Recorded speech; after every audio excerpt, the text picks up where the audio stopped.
«17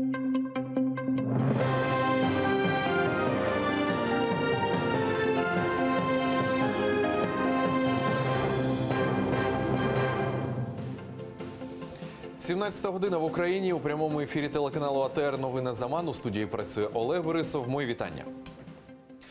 Володимир Путін дав прямий наказ анексувати Крим в ніч з 22 на 23 лютого 2014 року. Про це на допиті в суді у справі про держзраду Віктора Януковича розповів екс-депутат Російської Держдуми Ілля Пономарьов.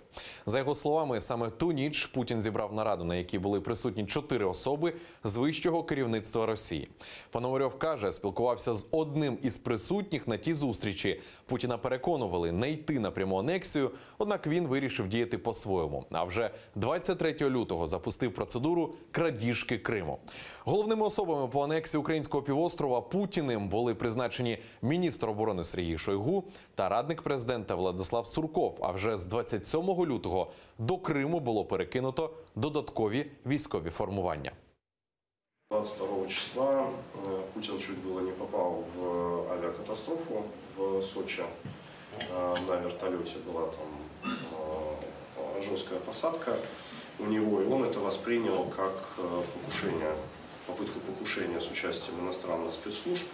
И в этот же день состоялось, там, как известно, бегство Януковича, поэтому у него было такое настроение, что вокруг заговор. И в ночь с 22 на 23 было собрано узкое совещание. И именно на этом совещании Путиным был поставлен вопрос об аннексии Крыма. Президент України Петро Порошенко у понеділок говорив телефоном з очільником Кремля Володимиром Путіним. Про проведення таких телефонних перемовин в Україні повідомило видання «Дзеркало тижня» з посиланням на свої джерела в адміністрації президента. В Росії це підтвердив прес-секретар Путіна Пісков. Відомо, що ініціювала телефонну розмову українська сторона з нагоди 3-ї річниці Мінських домовленостей. Перемовини були узгоджені з європейськими партнерами та США. Говорили Порошенко та Путін про звільнення українських військовослужбовців, яких утримують в Росії на окупованих територіях Донбасу. Темою перемовин була також зустріч міністрів закордонних справ у рамках Нормандської четвірки, яка планується на 16 лютого у Мюнхені. Посилити санкції проти Росії хочуть в Кабінеті міністрів України. Поправки до закону про санкції затвердили на нинішньому засіданні і вже направили його на розгляд до Верховної Ради. В уряді пропонують заборонити використання на стратегічно важливих державних підприємствах програмного забезпечення і телекомунікаційного обладнання з країни-агресора.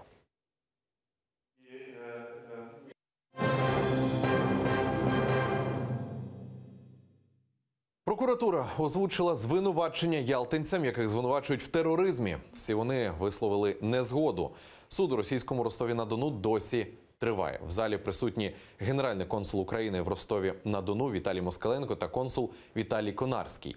На лаві підсудних мусульмани Емір Усеїн Куку, Муслім Алієв, Вадим Сірук, Інвер Бекіров, Рефат Алімов і Арсен Джепаров. По відеозв'язку з Ростовом засідання відбувається і у військовому гарнізонному суді у Сімферополі. Прокурор буде зачитувати обвинительне заключення. Після цього суд спросить, насколько понятно это обвинительное заключение ребятам и признают ли они себя виновными или нет. Алієва, Куку, Бекірова та Сірука російські силовики затримали після обшуків у лютому 2016-го. Пізніше, у квітні того ж року, заарештували Алімова та Джепарова. А потім справи 6 затриманих кримчан об'єднали в одну, так звану Ялтинську. Майже 2 роки чоловіків тримають у СІЗО. 9 апеляцій на штрафи учасникам одиночних пікетів вже розглянув підконтрольний Кремлю суд Криму. Жодної зі скарг не задоволено. Загалом сьогодні окупаційні судді мають вислухати 13 апеляційних справ по так званих одиночних пікетах. Учасники одиночних пікетів оскаржують штрафи, присуджені їм судами першої інстанції. Розгляд апеляції розпочався 2 тижні тому, і поки що жодного з пікетувальників не виправдали. Лише у 3 випадках окупаційні судді зменшили розмір штрафу з 15 до 10 тисяч рублів. Накануне того, как я решил выйти с одиночным пикетом, произошли ряд событий. А именно, это массовые аресты наших соотечественников, среди которых был отец 13 детей, который занимался парниками. Пытки Рената Параламова, которые до сих пор остались без ответа. Виновников не нашли. Это все просто-напросто не могло меня оставить равнодушным. И я решил выйти на одиночный пикет, выразить свою мысль. На все наши доводы, на все наши комментарии, как бы такое ощущение, как будто бы суд просто закрыл глаза, вот, не обратил внимания, вот, ну и вынес то же самое решение. У меня сегодня было 3 дела у одного судьи, ну такое ощущение, как будто он просто читал одно и то же. Ну не ощущение, а так и было. Вот, как будто бы с одного листка. Только менял фамилию, имя, время, не время, а место проведения данного, ну как бы мероприятия, и все. А так, в принципі, одно і те ж. Російська агресія на сході України – це повторення сценарію в Афганістані майже 30-річної давнини. Про це заявив президент України Петро Порошенко на урочистих зборах до 29-ї річниці виведення військ з Афганістану.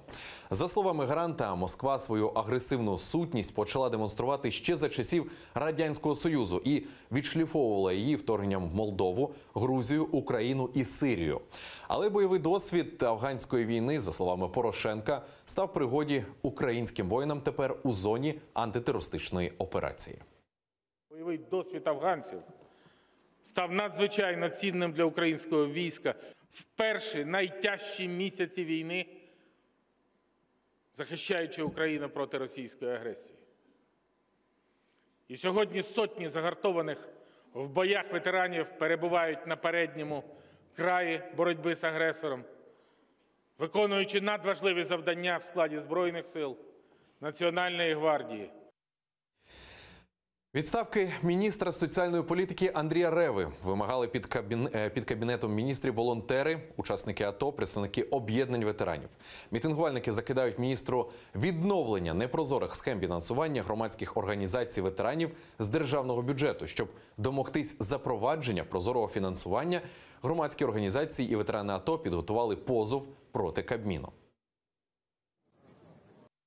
Минулого тижня Рева, міністр соціальної політики, персонально відповідальний за повернення старої системи фінансування, яку він своїм рішенням виніс на Кабмін і вже профінансовував частину організацій безконтрольно. Ми вимагаємо відставки Реви через його дії, спрямовані на продовження корупційної системи фінансування.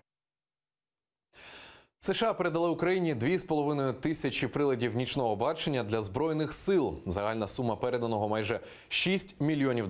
Про це заявила американський посол в Україні Марі Йованович на церемонії передачі обладнання. За її словами, усе передали безкоштовно згідно з програмою сприяння безпеці в Україні. У подальшому усі прилади розподілять між військовими частинами. Пхенчхан, де проходить зимова олімпіада, накрив ураган. В Олімпійському парку проводять евакуацію людей. Вітром зносить намети, є й постраждалі від переохолодження. А також одну людину зачепило конструкцію, яку зірвав ураган. Причому швидкість вітру продовжує посилюватись. Людей просять не виходити на вулицю, а змагання переносять на завтра. Так скасовано жіночу індивідуальну гонку з біатлону. Загалом цьогорічна Олімпіада стала найхолоднішою за останні 20 років. Спортсмени рятуються усіма можливими методами, користуються спеціальними зігріваючими наклейками для обличчя та вдягають термоодяг.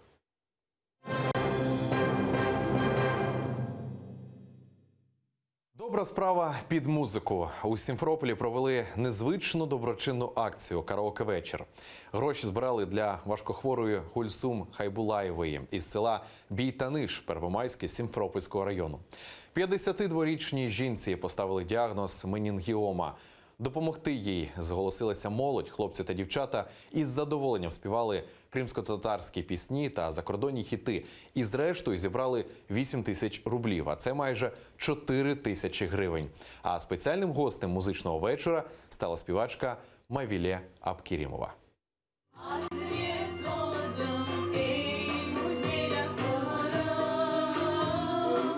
очень рад, что наш народ занимается таким, что мы собираемся в целях кому-то помочь, что наш народ старается друг другу помочь, что мы вместе, что вот народу не безразлично горе чужих людей.